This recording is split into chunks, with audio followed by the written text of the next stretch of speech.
Nano scale के ऊपर हम उनको ऑब्जर्व कर सकते हैं, उनका एनालिसिस कर सकते हैं, specially about their surface analysis.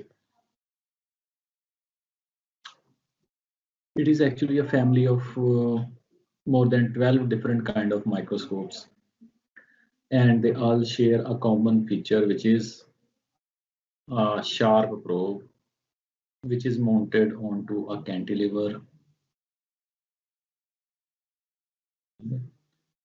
and this sharp tip is used to scan the sample surface. जो भी sample है, जैसे स्कैनिंग इलेक्ट्रॉन माइक्रोस्कोप SEM के अंदर हमने कहा था कि हम एक स्मॉल एरिया डिसाइड करते हैं, जैसे 1 माइक्रोमीटर बाय 1 माइक्रोमीटर, और उसको फिर हम स्कैन करते हैं SEM के अंदर इलेक्ट्रॉन बीम के साथ. ठीक है, electron highly energetic electron beam, इसके ऊपर हम फोकस करते हैं एक बहुत ही शार्प यानी पिन पॉइंट के ऊपर, और फिर उसको हम मूव करते हैं अक्रॉस द सैंपल सरफेस. इस एरिया के अंदर बार बार हम उसको इस तरह से स्कैन करते हैं.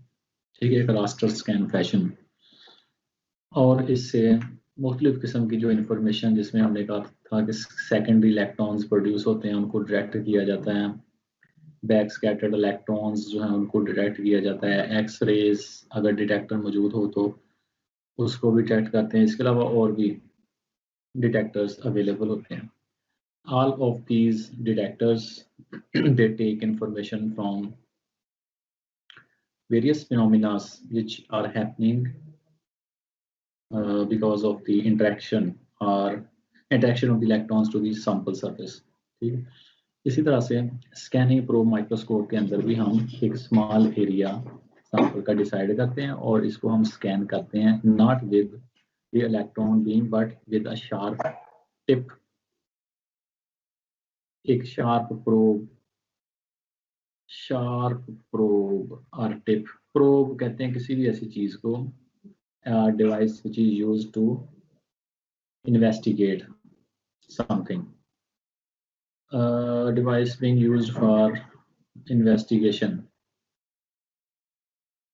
कोई भी इंस्ट्रूमेंट जिसको हम किसी इन्वेस्टिगेशन वगैरह के लिए यूज करते हैं उसको हम प्रोब कहते हैं.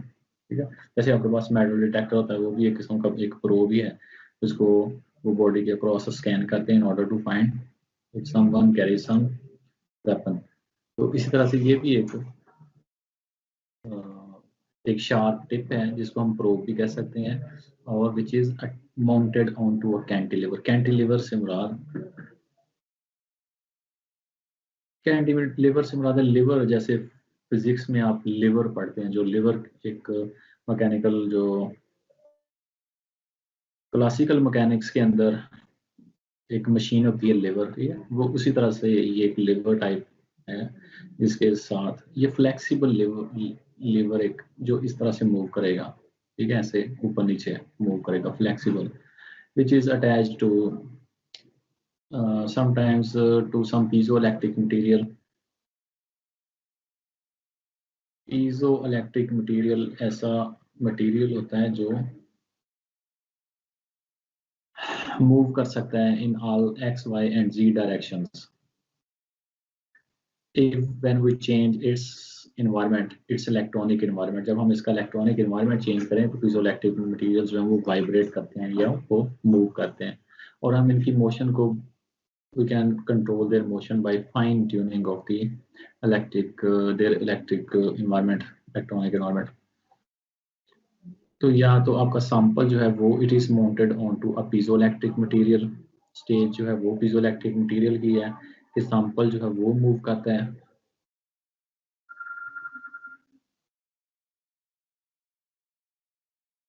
या सैंपल मूव करता है या फिर ये टिप मूव करती है. ठीक है, कोई भी मोड हो सकता है, लेकिन बेसिक प्रिंसिपल ये है कि टिप से हम सैंपल की सरफेस को स्कैन करेंगे, एंड देन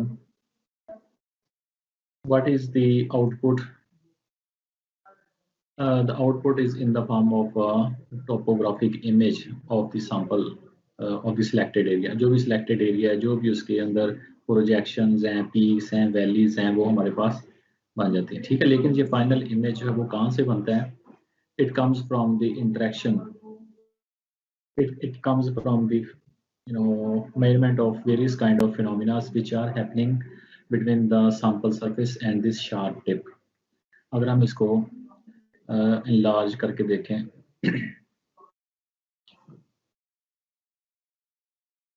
ठीक है, तो टिप और सैंपल की सरफेस के दरमियान जो मुख्तलिफ इंटरेक्शंस होती हैं वो इंटरेक्शंस मुख्तलिफ किस्म की हो सकती हैं। जैसे अच्छा पहले हम ये देख लें कि टिप और सैंपल का आपस में डिस्टेंस जो है वो कितना होगा। ये डिस्टेंस जो है वो यूजुअली 1 to 2 नैनोमीटर के अराउंड होता है। ठीक है, हम टिप को सैंपल के इतना क्लोज लेके आते हैं कि डिस्टेंस दोनों के दरमियान तकरीबन 1-2 नैनोमीटर हो। जब इतना कम डिस्टेंस होता है दो ऑब्जेक्ट्स के दरमियान तो वहाँ पे बहुत से मुख्तलिफ किस्म की फोर्सेस जो है वो एक्ट करती हैं जिसकी बुनियाद के ऊपर हम मेजरमेंट्स करते हैं। मसलन एक इसकी टाइप है जिसको हम AFM कहते हैं, AFM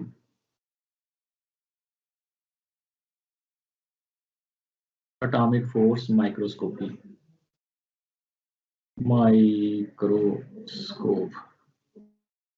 AFM atomic force microscope. इसमें हम क्या करते हैं कि जब टिप और sample they are brought very close to each other and the distance between them it becomes more or less 1 to 2 nanometer. Certain forces they develop between the tip and the sample surface. वो forces क्या होती हैं जो materials के दरमियान forces जो develop होती हैं उनको वो van der Waals forces हो सकती हैं। ठीक है, van der Waals forces, ये van der Waals forces जो है वो attraction भी हो सकती है या फिर वो repulsion भी हो सकती है। तो इन forces की वजह से इस अट्रैक्शन या रिपल्शन की वजह से जो टिप होगी it will be attracted towards the sample और it will be deflected from the surface of the sample. ठीक है, depending about the type of force. जब ये इस तरह से होगी, चूंकि टिप जो है वो एक कैंटिलीवर के ऊपर सिचुएटेड है और वो कैंटिलीवर जो है वो वाइब्रेट कर सकता है, तो ये इस डायरेक्शन में मूव करेगा, ऊपर नीचे होगा because of the forces of attraction और रिपल्शन जिनको हम कोलेक्टिवली एटॉमिक फोर्सेस कहते हैं। ठीक है, because they are being produced between the atoms of the tip and the atoms which are right beneath the tip. For example अगर हम surface को इस तरह से बनाएं कि ये उसके एटम्स हैं और ये एक सरफेस के एटम्स और ये टिप जो है उसको भी हम इस तरह से बनाएं कि ये उसकी टिप इस तरह से है, तो जो SPM के अंदर जो टिप होती है इसकी शार्पनेस इट इज समटाइम्स जो है वो it is equal to single atom. ठीक है, तो जो डायरेक्टली इसके नीचे एटम आएगा इसके दरमियान और इसके दरमियान फोर्सेस ऑफ अट्रैक्शन या रिपल्शन प्रोड्यूस हो। अगर अट्रैक्शन होगी तो कैंटिलीवर जो है वो नीचे की तरफ जाएगा। ठीक है, अगर रिपल्शन होगी तो कैंटिलीवर ऊपर की तरफ मूव करेगा and it depends upon the type of the sample and the material of the tip. ठीक है, फर्स्ट करें वो अट्रैक्टिव फोर्सेस प्रोड्यूस हो रही हैं, तो जैसे ही कोई सैंपल और टिप के दरमियान डिस्टेंस कम होगा तो कैंटिलीवर जो है वो सैंपल की तरफ मूव करेगा यानी डाउनवर्ड। ठीक है, और जैसे ही वो ऐसे एरिया में आएगा, जैसे मैंने खुद डेलिबरेटली यहाँ पे अगर आप इसका लेवल देखें सैंपल की सरफेस का तो इस तरह से है कि ये यहाँ पे एक पीक है और फिर उसके बाद ये वैलीज हैं या डिप्रेशन है। तो जब इसकी टिप जो है वो जब इसकी टिप पहुंचेगी यहाँ पे, ठीक है, जहाँ पे डिप्रेशन है तो डिस्टेंस ज़्यादा हो जाएगा और जो अट्रैक्टिव फोर्स है वो कम पड़ जाएगी और कैंटिलीवर जो है वो ऊपर की तरफ चला जाएगा। ठीक, तो जब ये टिप जो है वो सैंपल को इस तरह से स्कैन करेगी तो कभी वो सैंपल के अंदर जाएगी और कभी जो है वो बाहर आएगी, यानी because of that forces of attraction atomic forces जिनको हम कहते हैं, कैंटिलीवर जो ऊपर नीचे मूव करेगा। अब हम इसको कैसे रीड आउट करेंगे, कैसे इसको मेजर करेंगे इस इंटरेक्शन को। इस कैंटिलीवर की सरफेस के ऊपर यानी इसकी टॉप के ऊपर एक लेजर को हम शाइन करते हैं, ठीक है, और उसको रिफ्लेक्ट करते हैं या डिफ्लेक्ट करते हैं ऑन टू फोटोइलेक्ट्रिक सेल, ठीक है, इसके सेंटर में यहाँ पे ये फोटोइलेक्ट्रिक सेल्स जो है ये भी इस तरह से डिजाइंड होते हैं कि मसलन इसके जो 4 डिफरेंट पार्ट्स हैं या 2 डिफरेंट पार्ट्स ऐसे, इनकी इलेक्ट्रॉनिक प्रॉपर्टीज जो हम डिफरेंट है। कैंटिलीवर चूंकि ऊपर नीचे मूव करेगा तो मोस्टली जो है ये डिफ्लेक्शन, इस डिफ्लेक्शन की वजह से, इस कैंटिलीवर की मूवमेंट की वजह से लेजर पॉइंट जो हमने इसके सेंटर में फोकस किया वो वहां से मूव करेगा ऊपर नीचे, ठीक है। और चूंकि दोनों मटेरियल्स की इलेक्ट्रॉनिक प्रॉपर्टीज डिफरेंट है, एक किस्म के फोटोइलेक्ट्रिक सेल्स हैं, जब इनके ऊपर फोटॉन्स पड़ते हैं तो ये इलेक्ट्रिकल सिग्नल्स प्रोड्यूस करते हैं। तो इस कैंटिलीवर की डिफ्लेक्शन की वजह से यहाँ पे अल्टरनेटिंग करंट प्रोड्यूस होगा,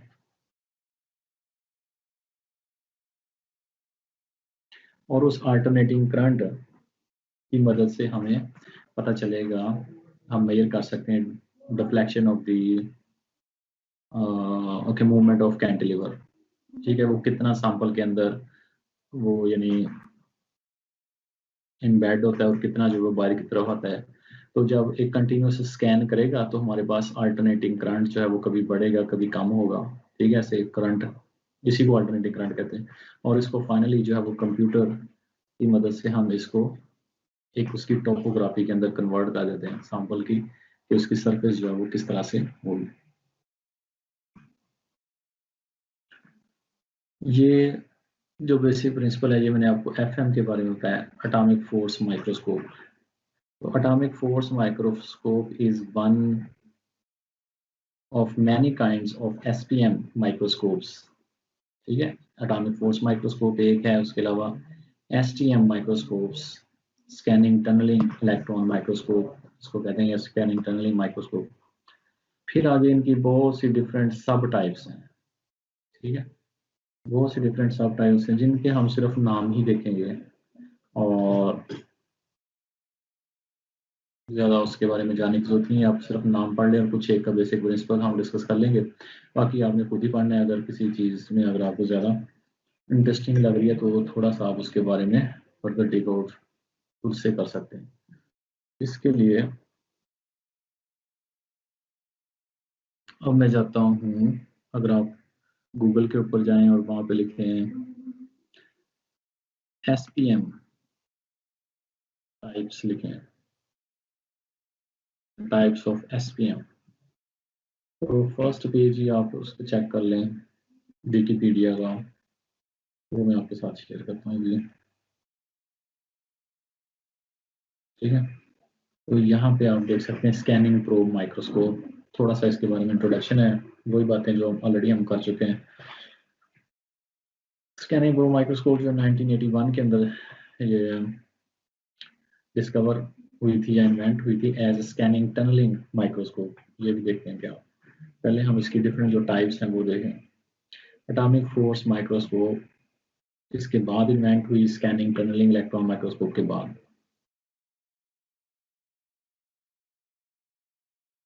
ये सारा इसकी वो स्कीमेटिक डायग्राम है जो मैंने अभी आपको बताई है कि ये आपके सैंपल की सरफेस है ग्रीन कलर जो, और ये सैंपल जो है it is mounted on to a piezoelectric material, PZT लिखा हुआ है, ठीक है।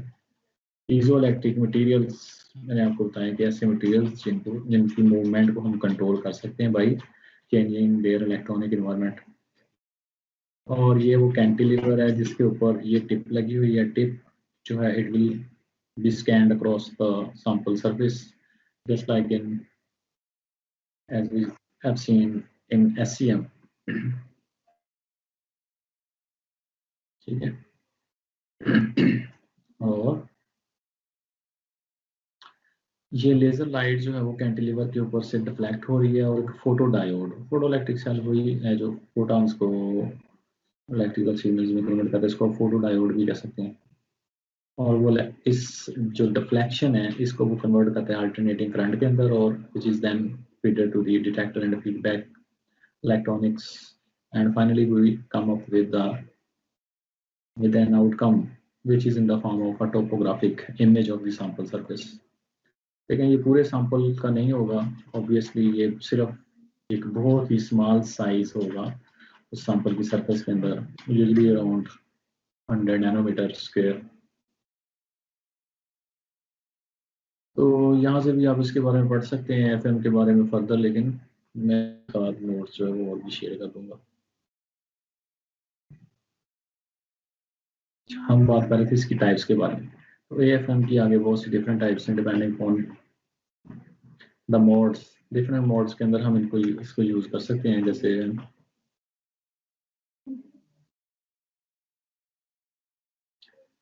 यहाँ पे हम देख रहे हैं contact mode, non contact mode और फिर डायनामिक कॉन्टैक्ट मोड और टैपिंग मोड। ये चार जो डिफरेंट मोस्ट कॉमन इसके मोड्स हैं। कॉन्टैक्ट मोड में हम टिप को हम लिटरली सैंपल की सरफेस के साथ हम इसको बिल्कुल जोड़ देते हैं, ठीक है, यानी वो it will be in contact with the sample surface. तो इसकी अपनी एडवांटेजेस और लिमिटेशंस हैं। एडवांटेजेस का ये है कि चूंकि सैंपल की सरफेस के साथ बिल्कुल जुड़ जाता है ऑलमोस्ट, तो इसलिए इससे हम रेजोल्यूशन जो है वो ज़्यादा बेटर होती है।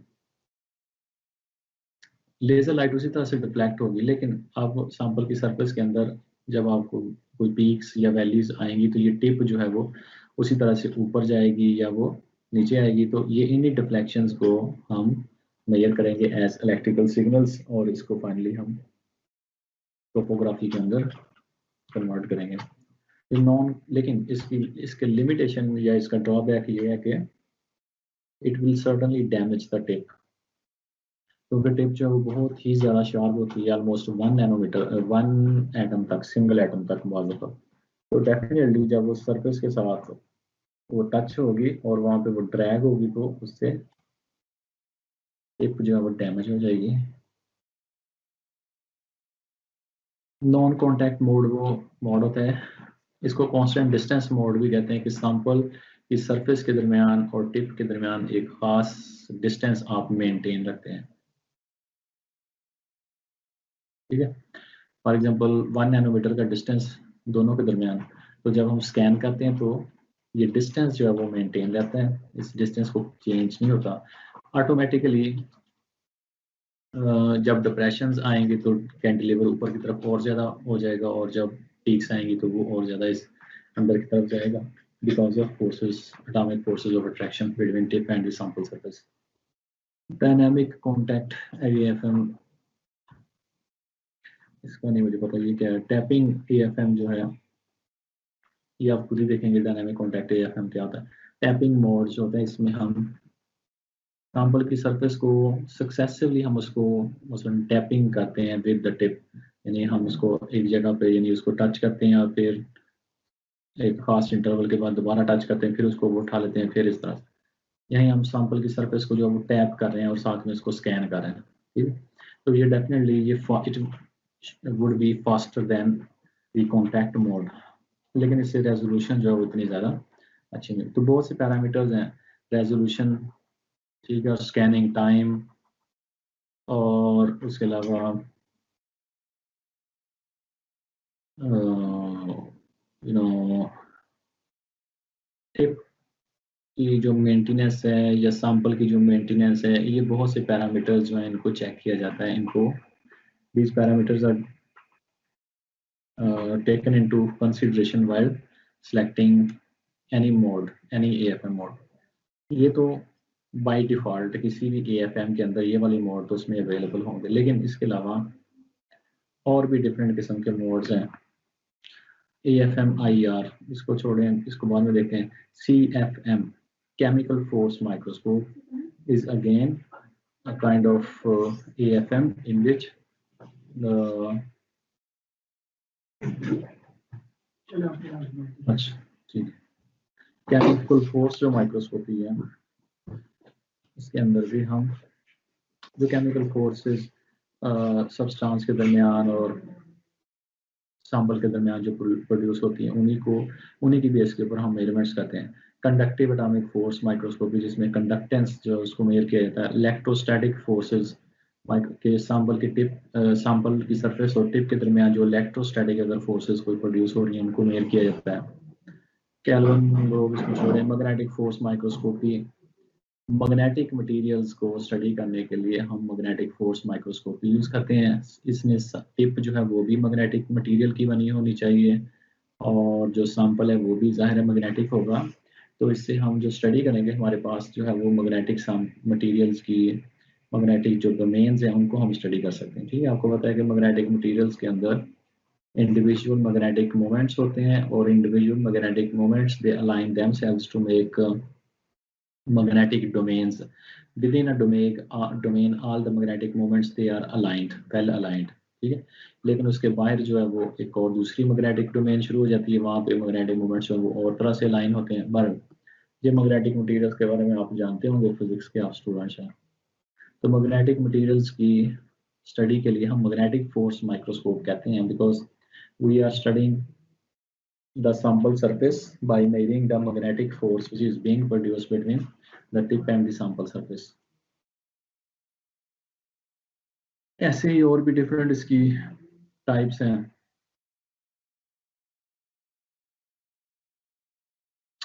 जो सारी जो मैं डिस्कस नहीं करता, आपने अगर खुद पढ़ना चाहते हैं तो इनकी बस डेफिनेशन वगैरह थोड़ी थोड़ी पढ़ लें। जैसे for example photothermal microscope, alternatively known as the photothermal temperature fluctuations, is derived from the two parent instrumental techniques, infrared spectroscopy and atomic force microscopy। हर एक के आप जो है वो देख सकते हैं कि उनके हाइपर लिंक्स बने हुए हैं। अगर आप थोड़ा उसको ज़्यादा डिग आउट करना चाहते हैं, ज़्यादा उसके बारे में पढ़ना चाहते हैं तो आप देख सकते हैं। दूसरी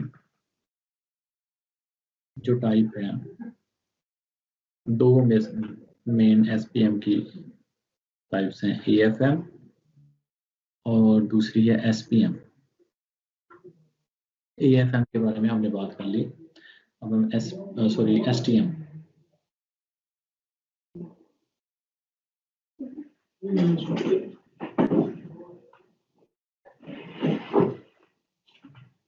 एसटीएम जो है scanning tunnelling microscope, scanning tunnelling microscope भी इसी तरह से वर्क करती है। इसमें भी एक शार्प प्रोब के साथ हम सैंपल को स्कैन करते हैं, लेकिन इसमें हम एटॉमिक फोर्सेस मेजर नहीं करते, बल्कि इसमें हम टनलिंग करंट जो है उसको मेजर करते हैं।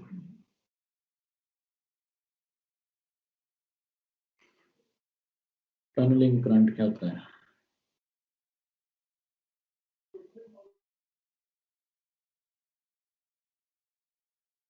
टनलिंग करंट से मुराद है कि अगर सैंपल जो है वो भी आपका कंडक्टिव है और जो टिप है वो भी कंडक्टिव हो, तो जब टिप और सैंपल के दरमियान distance, when the tip is brought very close to the sample surface and the distance it remains about 1 nanometer, तो सैंपल की टिप के जो एटम्स हैं उनके ऑर्बिटल्स और जो एटम्स हैं सैंपल की सरफेस के ऊपर which are right beneath the tip of the microscope, इनके दरमियान जो है इनके जो ऑर्बिटल्स ओवरलैप करते हैं। ठीक है, ऑर्बिटल्स या इनके wave functions,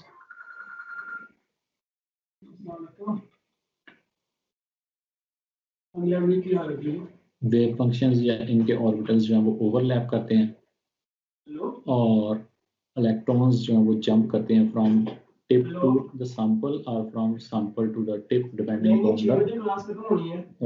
you know type of the voltage you have applied.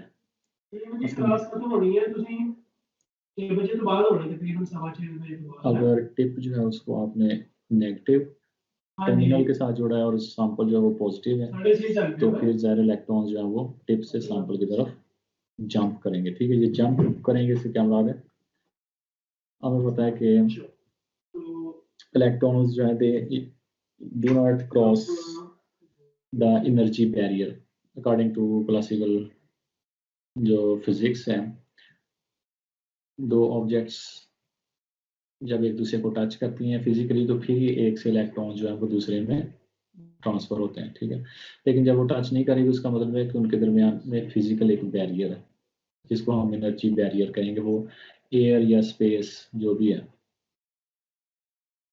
So electrons should not cross this energy barrier, ठीक है। लेकिन जब सैंपल और टिप जो है वो बहुत ज़्यादा एक दूसरे के करीब आ जाते हैं तो उससे उनके वेव फंक्शंस या ऑर्बिटल्स ओवरलैप करते हैं, तो अब इलेक्ट्रॉन्स जो है वो इस एनर्जी बैरियर को क्रॉस कर लेते हैं, ठीक है। कैसे, मसलन अगर इस हम एनर्जी बैरियर को इस तरह से हम बनाएं तो जब डिस्टेंस बहुत कम होता है इनके वेव फंक्शंस ओवरलैप करते हैं, तो no electrons they bypass this energy barrier. They are like these electrons. It is like they make some tunnel through this energy barrier. तो इसलिए हम इसको टनलिंग कहते हैं। टनल आपको पता है क्या होती है, एक शॉर्टकट होता है टनल। तो इसी तरह से ये इलेक्ट्रॉन्स जो हैं वो बजाय इसके कि इस एनर्जी बैरियर को, because they are unable to cross this energy barrier, they should not move from the tip to the sample. उनको सैंपल से टिप की तरफ मूव नहीं करना चाहिए, क्योंकि both of this tip and the sample they are not physically in contact, जुड़े नहीं हुए आपस में, ठीक है। जब वो जुड़ेंगे तो फिर ही electrons should travel from tip to the sample. लेकिन जब वो जुड़े हुए नहीं है तो इसका मतलब उनके दरमियान एयर या स्पेस है, यानी वहाँ पे एक एनर्जी बैरियर है, तो इलेक्ट्रॉन्स को ये एनर्जी बैरियर क्रॉस करना पड़ेगा। लेकिन जब डिस्टेंस बहुत ज़्यादा कम हो जाता है तो इलेक्ट्रॉन्स फाइंड ए शॉर्टकट। वो शॉर्टकट ये है कि जब उनके ओवरलैप्स करते हैं वेव फंक्शंस, तो वो इस एनर्जी बैरियर को क्रॉस करने के बजाय they are like making a tunnel through this energy barrier, और वो जंप करते हैं from the tip to the sample, ठीक है। तो इस फ्लो ऑफ इलेक्ट्रॉन्स को हम टनलिंग करंट कहते हैं।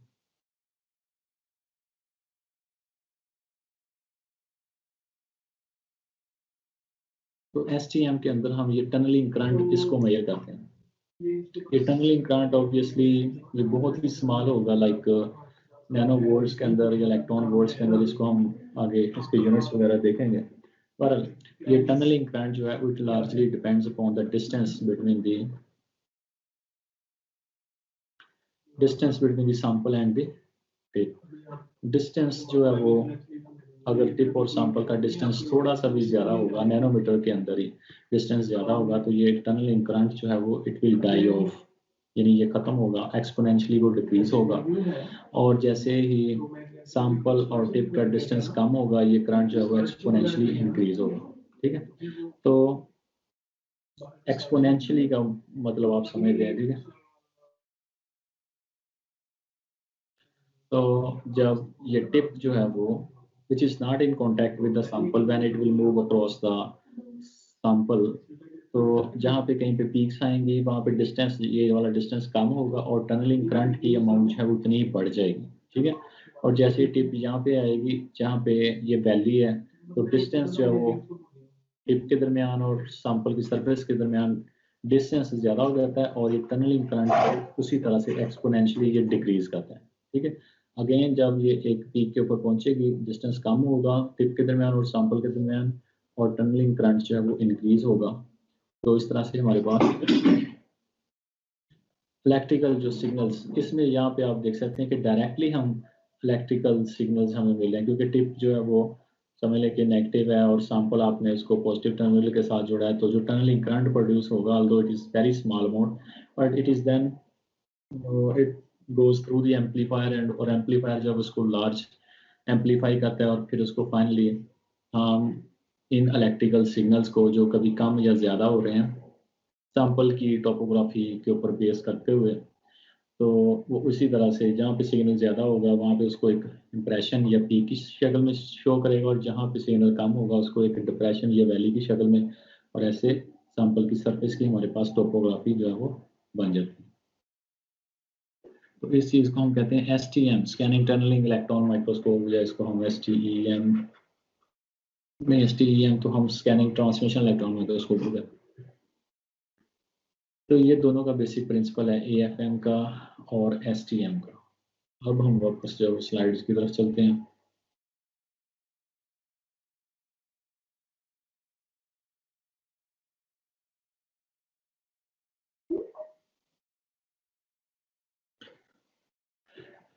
तो यहाँ पे इसकी थोड़ा सा हिस्टोरिकल बैकग्राउंड है कि 1981 के अंदर पहले एसटीएम जो थी वो डेवलप हुई, scanning tunnelling microscope, which was developed by the engineers like John Vining or Heinrich Rohrer. They were two IBM scientists working in Zurich, Switzerland, invented the first scanning tunneling microscope, and they were awarded the Nobel Prize in physics for this work, which gave birth to the development of a new family of microscopes known as the scanning pro microscope. तो सबसे पहले STM जो थी वो develop हुई और इसके ऊपर जो उनको नोबेल प्राइज भी मिला। तो इसकी आगे बहुत सी आगे एडवांसमेंट जो थी फिर डेवलप हुई, तो जिससे एक पूरी फैमिली बनी स्कैनिंग प्रो माइक्रोस्कोप्स, जिस सब के अंदर एक चीज़ कॉमन है कि हम सैंपल की सरफेस को एक शार्प प्रोब के साथ या टिप के साथ हम उसको स्कैन करते हैं।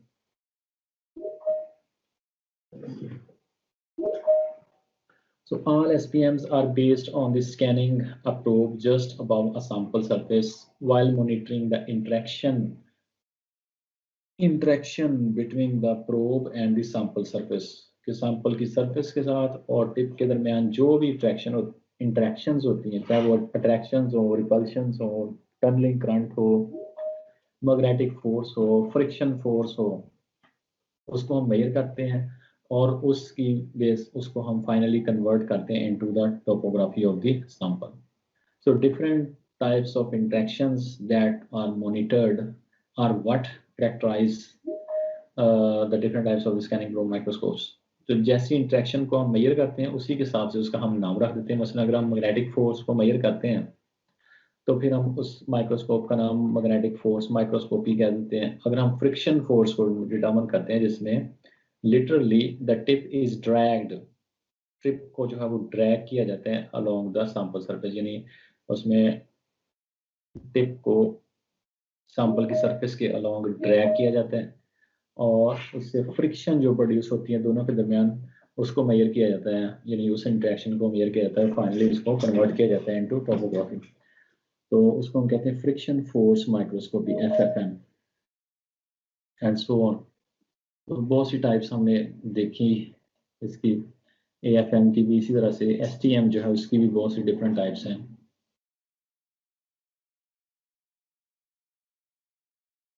ये सारी टाइप्स जो आपको देखने की जरूरत नहीं है, बस कुछ एक जो नाम आप याद कर लें जिनकी आपको इजीली समझ आ जाती हैं, ठीक है, कभी बात करने के लिए। So the STM monitors the electron tunnelling current, electron जो टनलिंग करंट जो प्रोड्यूस होते हैं उसको मेजर करती है between the probe and the conducting sample surface, while the more recently developed atomic force microscope monitors the van der Waals forces of the attraction and repulsion between the probe and the sample surface. तो STM पहले develop हुई थी और AFM STM का जो disadvantage था या इसकी जो लिमिटेशन थी STM की वो ये थी कि उससे हम सिर्फ कंडक्टिव सैंपल्स को ही स्टडी कर सकते हैं, नॉन कंडक्टिंग सैंपल्स को स्टडी नहीं कर सकते, और सिर्फ कंडक्टिव टिप्स जो हैं वो वही यूज होते हैं। AFM जो है वो इस ड्रॉबैक को, लिमिटेशन को ओवरकम करने के लिए AFM डेवलप हुई, जिसमें हम एटॉमिक फोर्सेस को मेजर करते हैं कि इसमें हम कैंटिलीवर की वाइब्रेशन को नोट करते हैं उसको, और वो कैंटिलीवर की वाइब्रेशन डिपेंड करती है सैंपल और टिप के दरमियान जो फोर्सेस ऑफ अट्रैक्शन है। वो इमेजिन करें कि आप वो कितनी स्मॉल जो फोर्सेस होंगी, ठीक है, जो इंडिविजुअल एटम्स के दरमियान जो फोर्सेस हैं, we can measure those forces and then we convert those forces into the readable signals and then it is converted into an image of the surface. तो SPM जो है ये बिल्कुल ऐसे ही है जैसे आप आंखें बंद करके अपनी जो उंगली है या फिंगर है उसको आप किसी सरफेस के ऊपर आप फेरते हैं और उसकी स्मूथनेस या उसकी रफनेस का आपको अंदाजा होता है, ठीक है।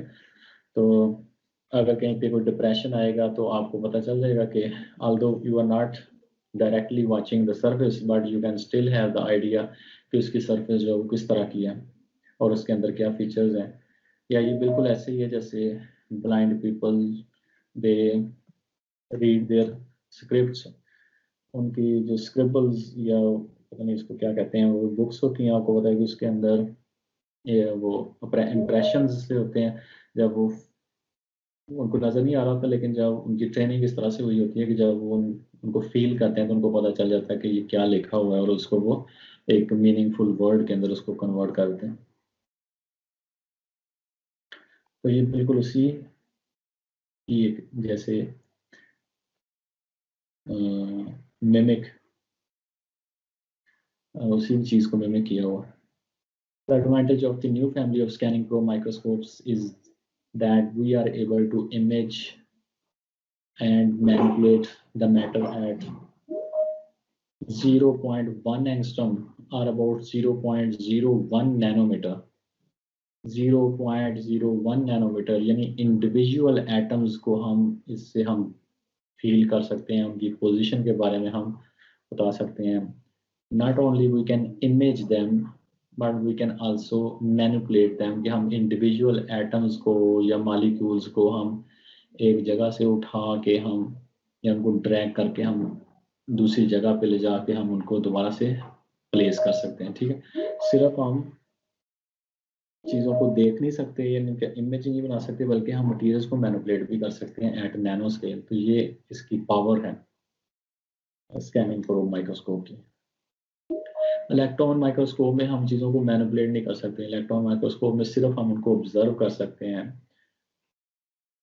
That how they are placed on to some samples. लेकिन AFM या STM से हम इंडिविजुअल एटम्स या मॉलिक्यूल्स को मूव कर सकते हैं एक जगह से दूसरी जगह। सो ये अगेन यहाँ पे भी इसी का स्कीमेटिक डायग्राम इस चीज़ की बनाई हुई है, वो the scanning tunnelling electron microscope works. ठीक है, कि ये टिप और सैंपल के दरमियान जो इंटरेक्शन है यानी टनलिंग इलेक्ट्रॉन्स हैं, और इसका जो ये कहाँ से, ये सी यहाँ से इसका कह लें कि जूम किया हुआ कि टिप जो है वो सैंपल को इस तरह से स्कैन करती है। So what is the importance of the surfaces in many sciences? Important in many sciences, the study of the surfaces is an important part of the physics, with particular applications of semiconductor physics and microelectronics. In chemistry, the surface reactions also play an important role, for example, catalysis. So SPM and electron microscopes, ये techniques जो है वो basically surfaces को study करने के लिए है। तो सर्फेसेस की बहुत ज़्यादा इंपॉर्टेंस है मटेरियल साइंस के अंदर भी, फिजिक्स के अंदर भी, सेमीकंडक्टर इंडस्ट्री और माइक्रो इलेक्ट्रॉनिक्स और computers, and it is also as important in the chemistry like catalysis का जो प्रोसेस है वो कैटलिस्ट की सरफेस के ऊपर आके एनालाइट्स या रिएजेंट्स सेटल डाउन होते हैं, वहाँ पे उनका रिएक्शन होता है और फिर प्रोडक्ट बनती है। तो वहाँ पे भी सर्फेसेस की बहुत ज़्यादा importance. The STM works best with conducting materials, but it is also possible to fix the organic molecules. Organic molecules हैं उनको भी हम study कर सकते हैं, as people have imaged the individual strand, double-stranded DNA, and many more, structures, even peptides. They have been imaged with SPM. एक minute जरा hold कीजिए।